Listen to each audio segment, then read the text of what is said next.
Good evening. Welcome to the stream.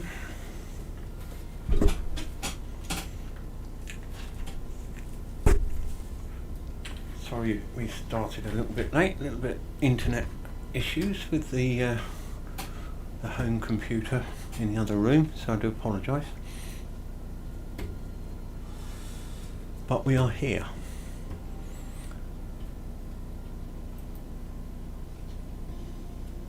And that needs to be somewhere else, doesn't it? So let's just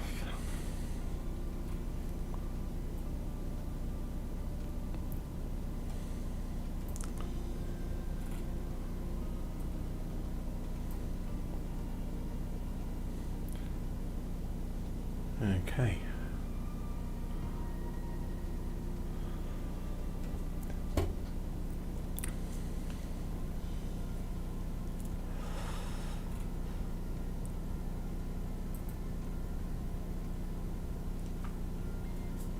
So the idea tonight, guys, is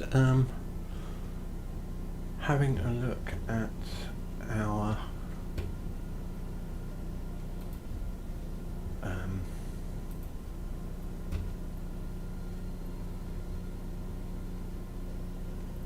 landings and different ways you can practice landings.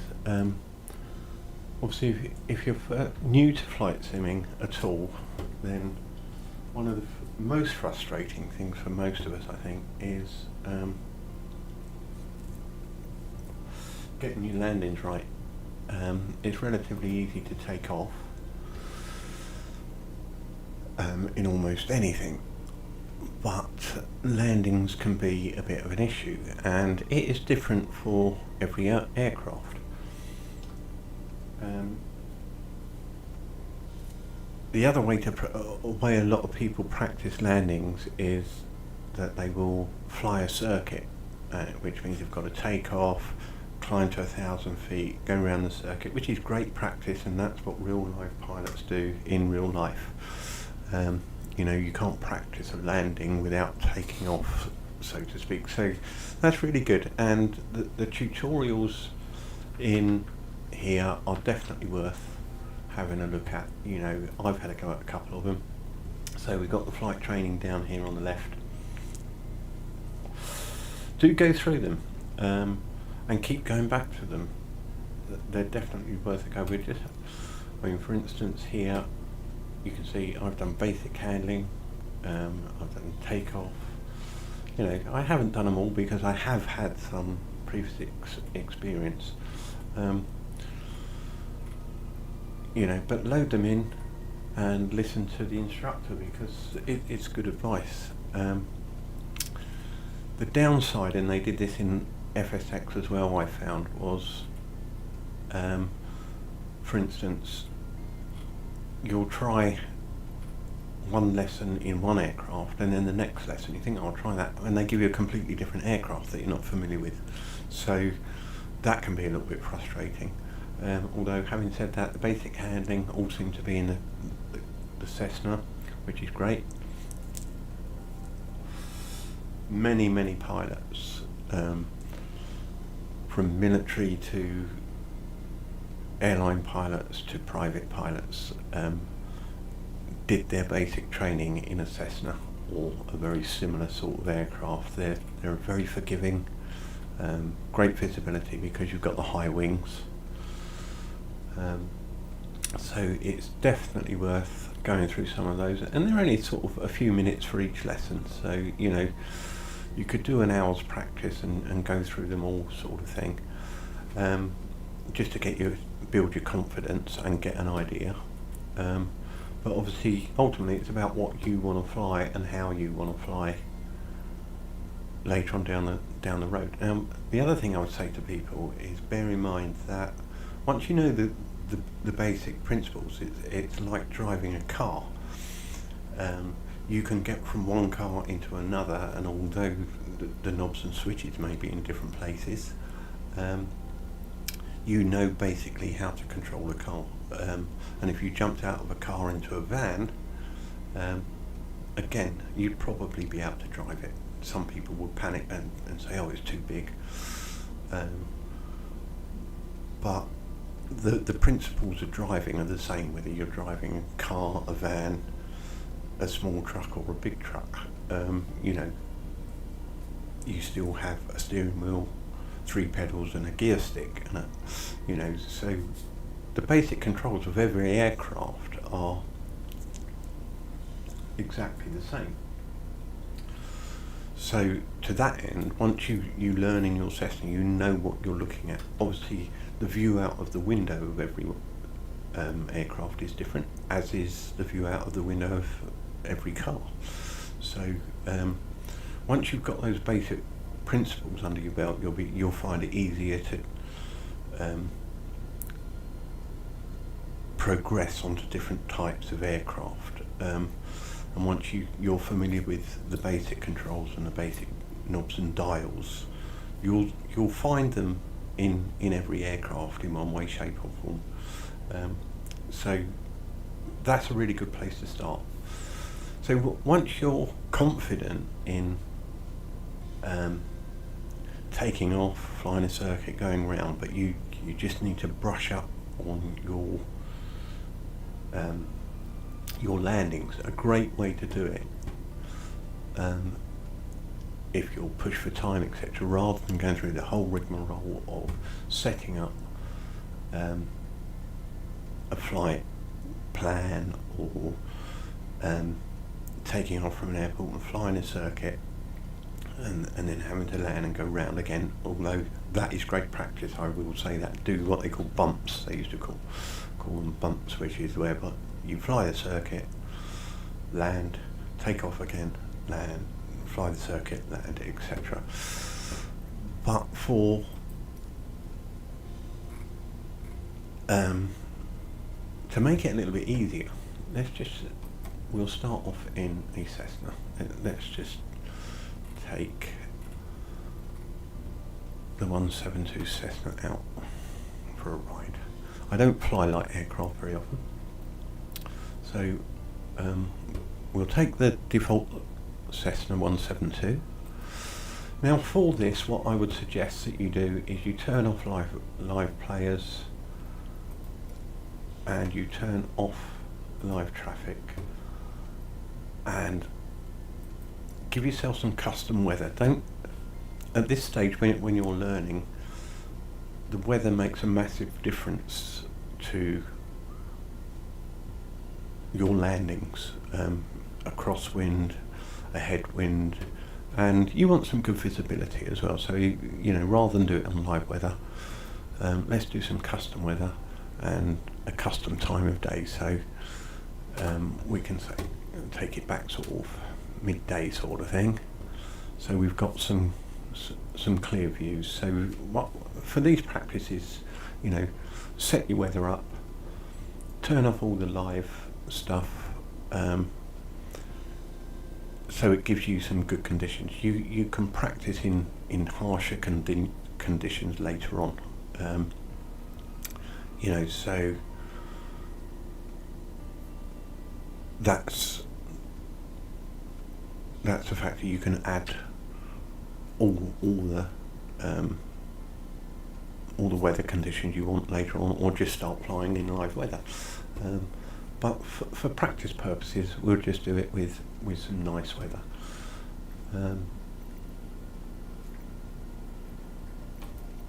So the next thing I would suggest is fly somewhere that you're familiar with. If there's an airfield near you that you know where it is and you know the local areas, you can recognise roads or buildings or something, that's a great place to start. And choose excuse me, choose an airfield that is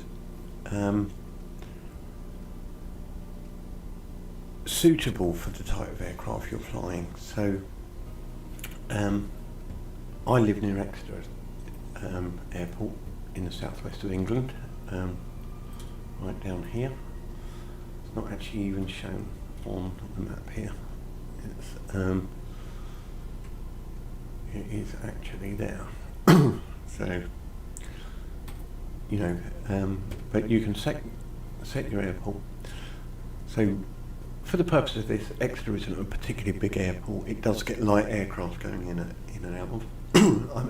I had my first flying lesson at Elstree in the UK here, up in North London, where, excuse me, it is predominantly light aircraft and small general aviation. Obviously, if you want to fly a jet for landing, choose a suitable airport. Don't choose Elstree Aerodrome or Denham or any of these small independent airfields. So that's a couple of considerations. So for the sake of this one, I know Exeter quite well. I've been flying sims out of Exeter for some time, and I know the local area. So all I'm going to do for this is forget your departure airport. Excuse me. Let's set just an arrival in, which is Exeter. It should pop up on the screen, and there it is. Or there it is, should I say. Now what this will do, by not setting a departure airport, when you hit the fly button, it's going to put you in the aircraft, fully configured for landing at Exeter Airport. So it's going to have you lined up with the runway and roughly set. Now bear in mind things like throttles and things won't be set, but your flaps will be down. Obviously on a Cessna there's no gear to be put down, and you can just get the view out of the window of what it looks like to land. So that's what we're going to do first, and then we'll look at some other aircraft and airports a bit later. If you've got any questions, do feel free to ask. Do hit the like, subscribe, follow button. It all helps the channel grow, and it is a new channel, so it needs all the help it can get. So let's hit the fly button and see what happens.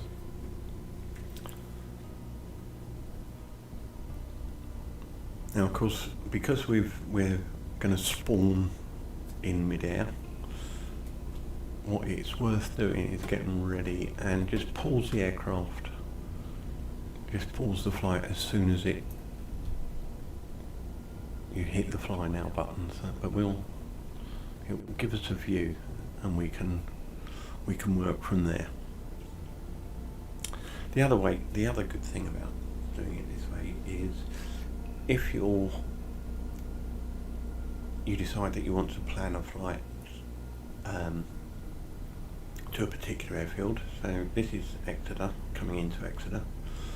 We're coming on runway 26, so the town of Exeter is basically at the far end of the runway and a bit further on. And that's our view. We can see the runway ahead of us. It's worth taking a quick look at. Where are we? We're at 1,000 feet. Now I happen to know that Exeter airport is about 100 foot above sea level, so we're going to be sort of a 900 foot drop. So when we hit the flight button, the first thing I'm going to do is I'm going to hit the B button on the keyboard, and that's going to give us the correct QNH, which will make our altitude correct. Then we're going to settle the aircraft with the throttle to about a 65 knot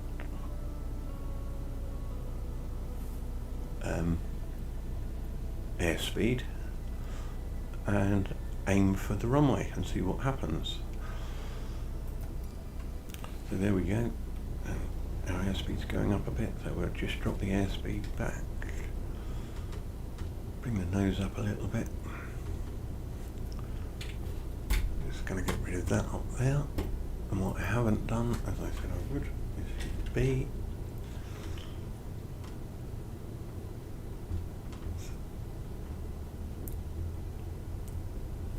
Now again, having a well-trimmed aircraft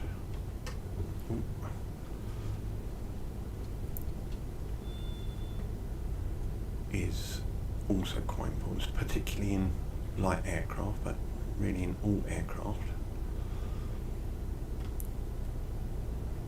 Because if it's well trimmed, we can then control the descent by the throttle. As you can see now, I've got a bit of a nose up attitude that I don't want. So we're going to get that back in, get back in line with the runway, and as I say, in a Cessna you're looking at about 65 knots.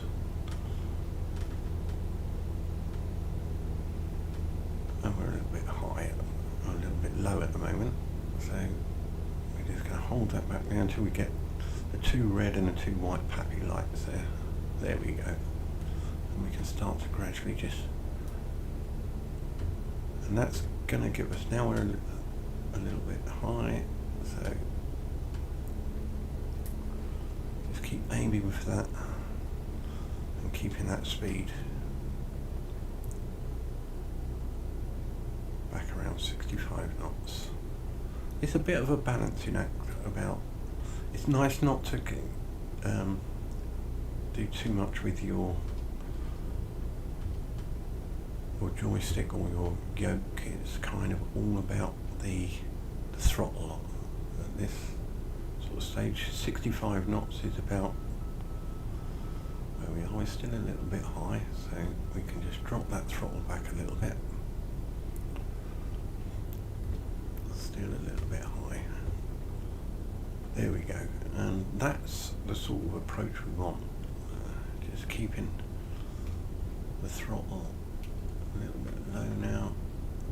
Now bear in mind that the pappies do go out of focus a little bit, and as we get down, just focus on the end of the runway and just try and keep the nose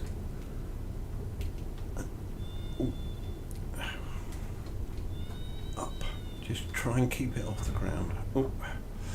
Now, as you can see, I'm not an expert, but we are down.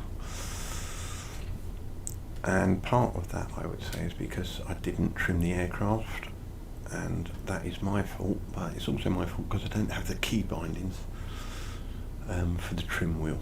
So if you're flying light aircraft, make sure that you have the trim wheel. So it should be 7, I think. 7 and 1 on the, or 8 and 2 on the number pad, but I don't think my key bindings are working correctly, so I apologise for that. So we'll just pull off there, drop back and hit the brakes. So as you can see, you can get good practice, and by keep repeating this process over and over again, you're going to get to know what it looks like out of the window on an approach. So for the sake of this, we'll come out of the Cessna, we'll go back to our main menu,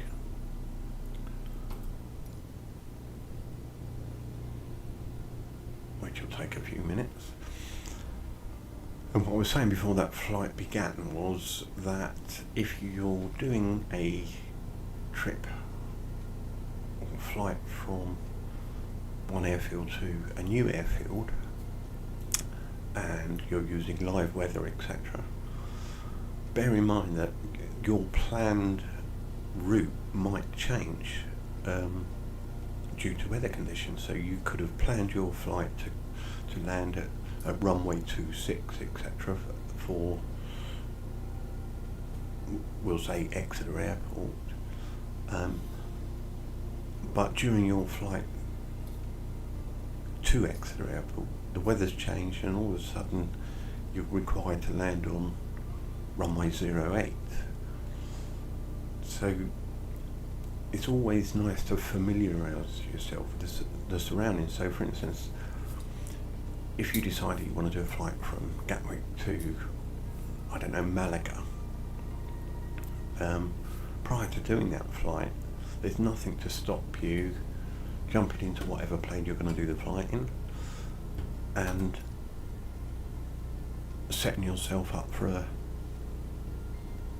landing from both both runways, so you know what you're looking at. You know, so should you arrive on runway 26 and they turn around and say, oh, actually you've got to come in on 08, you're prepared for that, and you know what you're looking for on the approach. Obviously with larger aircraft, with the airliners, etc., you've got the bonus of the ILS, so that helps you, and that's another good way of practicing in your landings. Do ILS landings, so that you know when you come into land what it looks like out of the window. That's definitely worth doing. The downside with ILS landings in this way are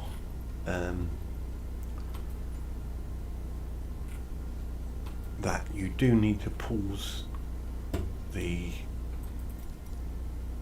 aircraft pretty much as soon as you hit that fly now button, just to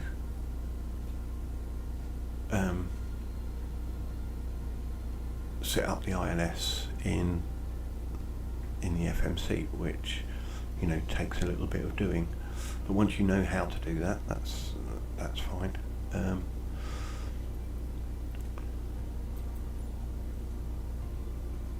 So we can have a quick look at that, for instance. I'm going to use Exeter again because, as I say, I am familiar with it. So, and we're going to have fine weather, and we're going to go EDT Exeter and fly now. Now we're in the Airbus. Now again, this will be a great thing to do. What I'm going to do is I'm going to do a manual landing on this at the moment, but I'll still pause it as soon as we get loaded, for the simple reason we need to set a couple of things, and I'll explain that. So if you've got any questions, do put them in the chat or leave comments and I will get back to you if you're not here live now.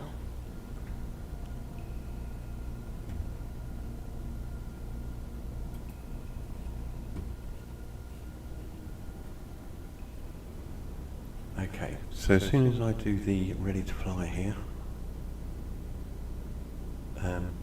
the first thing I am going to do, now you can see here, for instance, the runway's a lot further away, simply because this aircraft lands much faster, and you need to be lined up much sooner, because it all happens a whole lot quicker. So I'm going to hit ready to fly and then pause it, and then we'll set up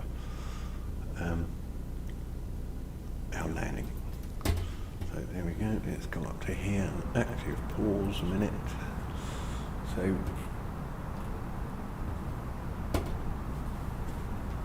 one of the things that I do like is that that's not a brilliant view. Control 5, we're going to go FMC and init performance. Hang on, can we do this? I don't know what that flight plan. EGTE, so we're arrival. Set that up in there, we're on ILS 26.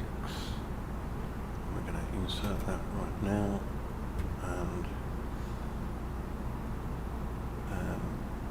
I'm not going to worry about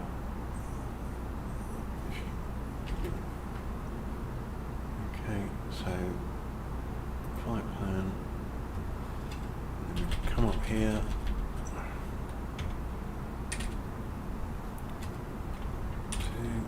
Make sure, so we're at 3,100 feet, heading 259, which is absolutely perfect. We're going to hit localize and approach, and then we're going to unpause ourselves. So 2,500. now, as you can see, I don't know whether this is going to work particularly well. Might not. Might help if we had the autopilot on. and the auto throttle.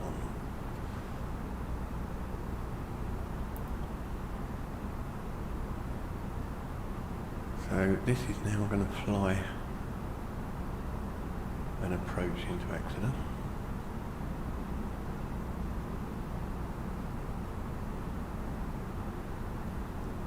What constraints, if any, there are.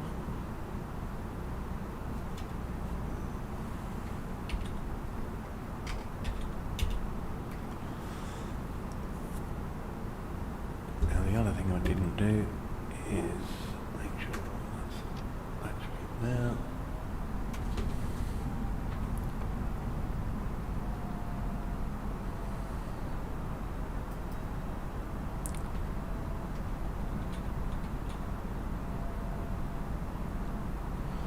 That's pretty much the view you'd get from an Airbus coming into land. It doesn't appear to have picked up the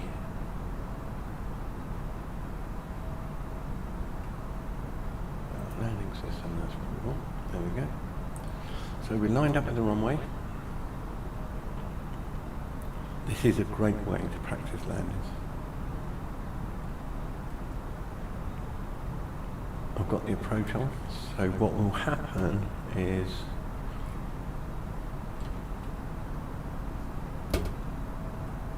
as this little diamond comes down and gets into line with this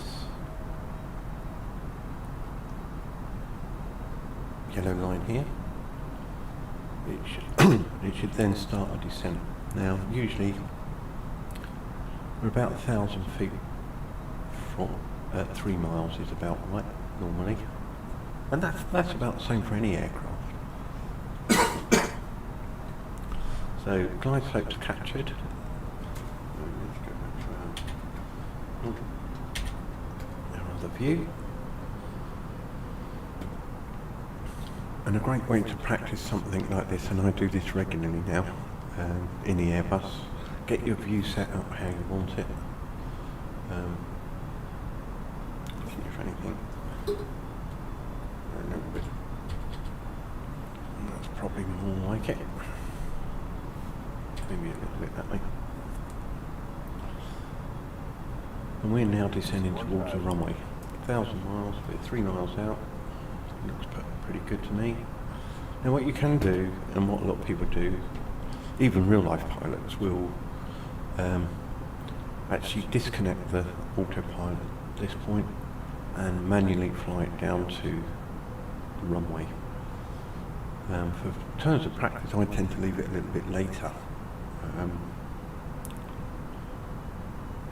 And then I click off the runway. And in an Airbus, for instance, if this aircraft is fully configured with the flaps down and the gear down and all set up for landing, all you should have to do is just maybe minor adjustments at the end and the flare just before you land. So at 500 feet, I'll bring it down to maybe 300. So you see we're perfectly lined up. We've got 2 reds, 2 whites on the pappies. So this is a perfect approach, or as near as damn it. 300. 300. There we go. I'm going to click off the autopilot. 200. And I don't have to do anything now, pretty much. This is already lined up. And at 30, 100. I'm going to 50, 40, 30, 20, 10, reach. 5. not the best. I just pulled back too hard on the stick there.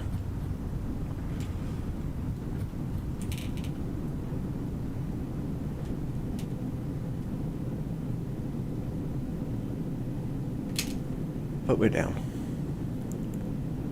So the other thing we can do, and this is the advantage of doing this, is that we can press escape and we can go restart.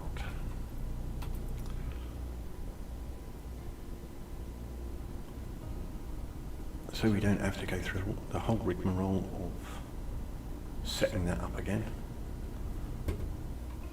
We can just restart that flight. We're ready to go. Put it into pause like we did before. Come down to our, come down to our FMC. There. Go to flight plan. You know we're going to Exeter. Arrival. ILS 26. Insert. And there we go. So, back to our flight plan. We keep it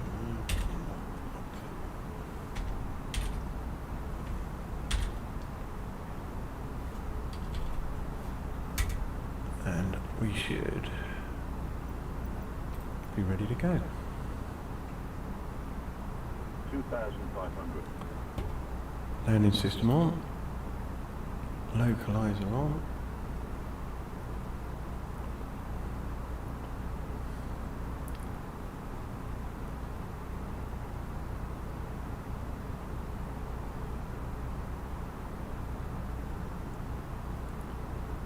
we are drifting off a little bit from that, as you can see, but that pink diamond should come back into line shortly.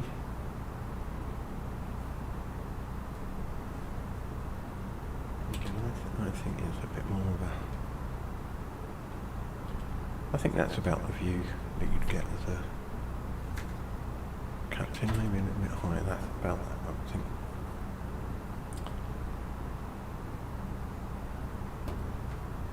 So our localizer hasn't captured, which is a little bit odd. And it should do shortly. So we are slightly off to the left of the runway at the moment. 1,000.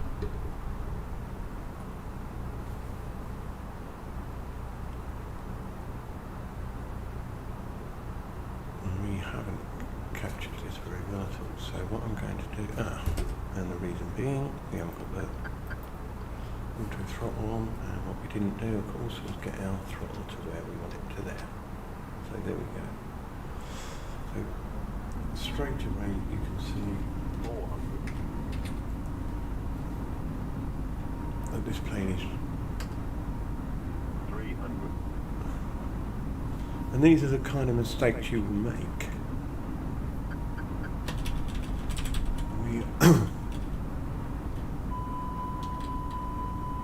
And this aircraft is now desperately trying to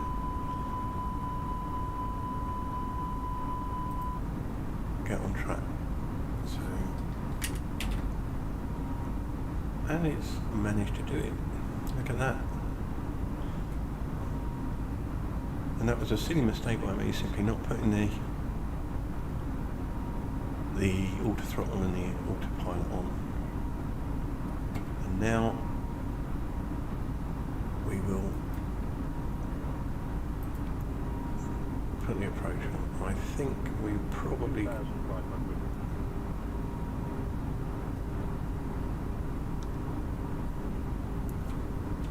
and we are too high for this arrival. Much too high.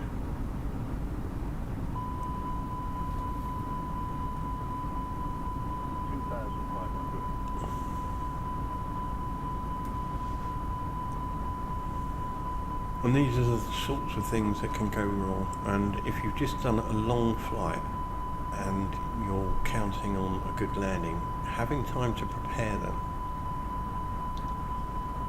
and have another crack at it this is the way to do it until such times it will become second nature. And we're coming.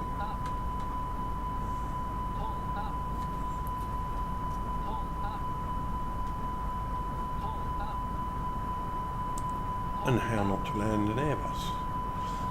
So this would definitely be a go around. Toga, flaps to 2, and it would be a go around. And that's another good thing you can do. You can practice go arounds. So, you know, this is a really useful way to practice without disappointing yourself at the end of a long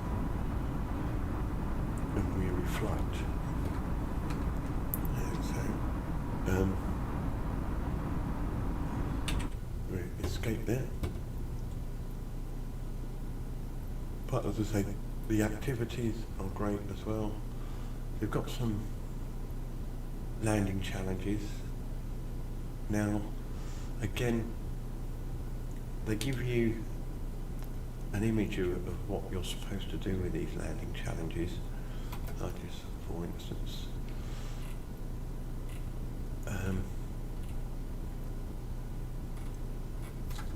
That's not what I was looking for.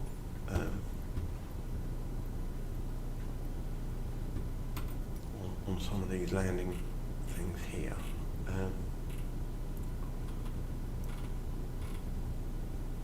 And you don't have time to get it all together once you start the challenge, you know, and we're all a little bit sort of tense when you sort of hit that fly now button and then the plane starts jumping around all over the place and you've got to get it stable before you can actually get on with the challenge. Yeah, try all these activities. Landing challenges. I don't know what this one is. Bush trips. You know, it's good fun. You know, and it's a great way to practice.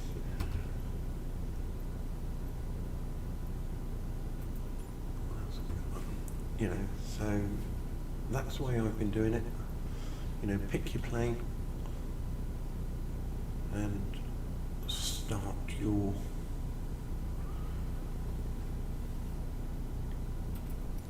training and you know, just have fun in doing it. You know, let's hit one of these, for instance. I mean, where am I? I've got an A on that one. I've got a B on that. Start with the basic controls. I think that's. So just for the purpose of this stream, I'm going to say, right, let's have a look at one of their challenges, because you know, they are good. So it says familiarise yourself with the attitude, pitch, power relationship. So changing one or both will result in a different speed, altitude or heading. Altitude and power equal performance. You will also discover the trim wheel. Now this is the issue I had, was the trim wheel. But this is training. So we'll have a look and we'll load the training up and see how we get on with it.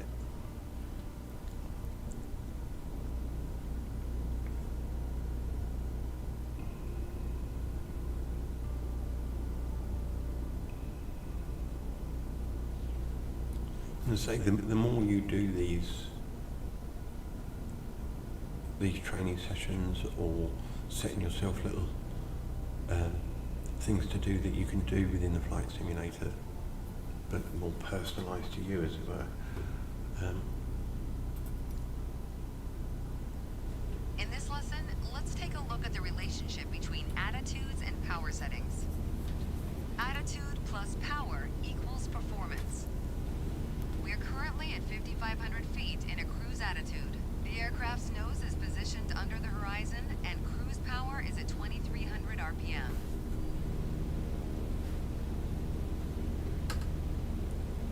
Try to reduce power to 2,000 RPM while maintaining 5,500 feet. That's okay. You probably noticed, to maintain altitude, you need to pitch the nose up. You could just keep pulling on the yoke to hold steady, but that's not really a precise means of control. Probably better to adjust your trim wheel until you don't need to push or pull on the yoke. Drag the trim down when you need to set the nose up. Drag it up to set the nose down. Right. Try adding trim to keep us at 5,500 feet without increasing throttle. You put your plane in a dangerous situation. haven't got any keyboard. You probably noticed, to maintain altitude, you need to pitch the nose up. You could Yeah. just keep pulling on the yoke to hold steady, but that's But not these really kind your of things precise speeds of are the control. things you need to Try it know, out. Trim and the it will aircraft make to all the maintain difference. 5,500 feet. Probably better to adjust your trim wheel until you... So, my problem there, obviously, is that I didn't have a key binding for the trim wheel. So, that's a question of, right, let's go into our settings, and control options, and keyboard, and let's go all. And in our search box,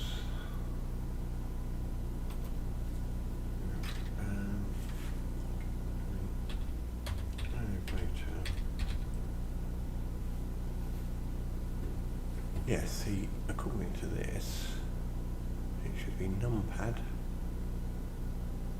2 and 8, but that, I don't know whether my numpad's not working. So, elevator down pitch, elevator up pitch. The other thing you can do with this type of thing is if you went up onto there and looked elevator down and up. So joystick L on the right axis.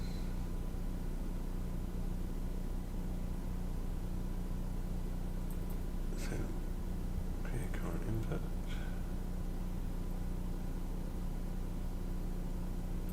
What that's all about.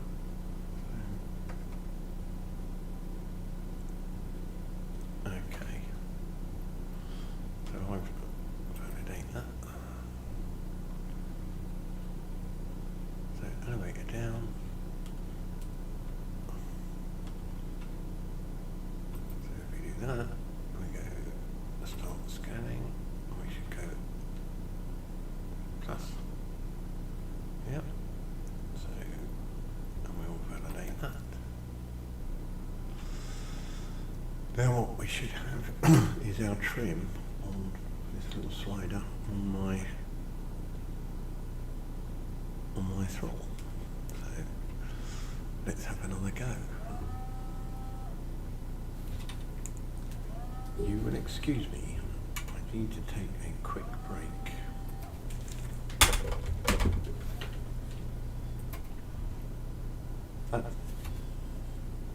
Hello. Yeah, you're right. Sorry, mate? Yeah, fine.